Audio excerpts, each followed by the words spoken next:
ये वो चंबल नदी है जिसका पानी सबसे शुद्ध माना जाता है, सबसे अच्छा माना जाता है। ये पानी अभी तक प्रदूषित सिर्फ इसलिए नहीं हुआ है क्योंकि ये नदी बड़े शहरों से होके नहीं गुजरती है, ये चंबल की घाटियों से, ये पूरी तरह से बीहड़ से होके गुजरती है, तभी इसका पानी अभी तक शुद्ध है। यहाँ पे जो किसान हैं यहाँ से कुछ दूरी पर किनारे खेती करते हैं बहुत सारे, लेकिन अभी लॉकडाउन की वजह से इन किसानों पे क्या असर पड़ा, क्योंकि जो इनकी सब्जी बेचने का सही समय होता है वो 15 मार्च से लेके मई तक होता है और इन 2-3 महीने लगातार लॉकडाउन रहा है। तो इनकी मुश्किलें क्या हैं, तो आइए हम उनसे सीधे बात करते हैं। कोरोना का तो खैर यही मतलब सस्ता गवा है और कुछ और कोई दिक्कत नहीं है। कितना सस्ता गया है? लौकी 2 रुपए 3 रुपए किलो जाती रही, वैसे तो 10 रुपए किलो बिकती थी उस समय। तो और बाकी सब्जी तुरैया भी सस्ती है, मान लो 7-8 रुपये 6 रुपये जाती है, और ककड़ी भी 5-6 रुपये गई है। वैसे तो अगर न होती तो मतलब आदमी का चालक रहा तो इधर उधर तो आदमी जो है अपनी महंगाई के अनुसार से 10 रुपये किलो के साथ बेच लेता। अब इसमें DAP घूरा वगैरह सभी लाग मेहनत की लागत, सिंचाई भी कम से कम नहीं तो 200 फुट दूराई से करते हैं हम लोग का, वहाँ से पानी लाते यहाँ डालते, दिन भर थक जाते, 24 घंटा पानी डालना ही पड़ा, एक बार 24 घंटे में डब्बे से पानी डालते। जो सब्जी मतलब 10-12 रुपए किलो बेचती थी वो 2 रुपए 3 रुपए किलो बेच रही है, और सही से मतलब ले जाने आने में दिक्कत हो रही है। अब मतलब बेचती है तो बेचती है, नहीं तो फिर कुछ ऐसे तोड़ कर गाय भैंस को डाल देते हैं।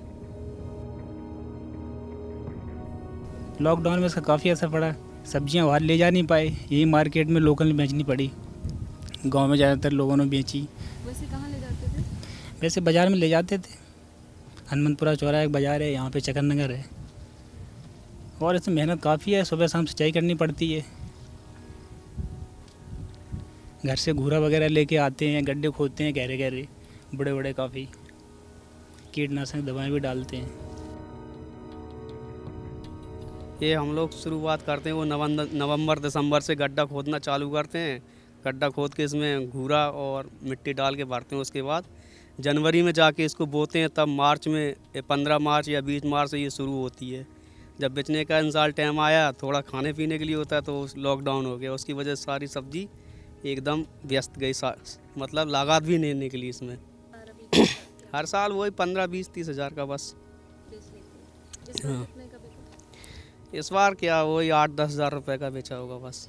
खर्चा भी निकल जा थोड़ा बहुत, कत्तो रात कछु इधर उधर मजबूरी आ जाता हूँ, कतरा कछु जामे निकलता रहा, 3 से 4 दिन टूटती रहती माल। ये तो रोजी रोटी का मुख्य जरिया क्या है आप लोगों का? रोजी रोटी का मतलब ये है, जैसे ऊपर अपनी खेती वो को बोई, फिर उसके बाद ये बोई दई। बहुत बिटिया मेहनत पड़ा, इतने गड्ढा खोदने पड़ा, तब भी गाड़ने पड़ा। तो अभी इस बार बिकी नहीं क्या सब्जी? पैसे नहीं अच्छे मिले, बिकी नहीं अच्छे? अब सब्जी बिटिया खा जा बेरन 2 रुपया जा रही, जो कछु कड़ा तो 2 रुपया किलो, कछु सब्जी बिटिया महंगी नहीं है लला, महंगी नहीं कछु, मेहनत तो नहीं कड़ा बिटिया।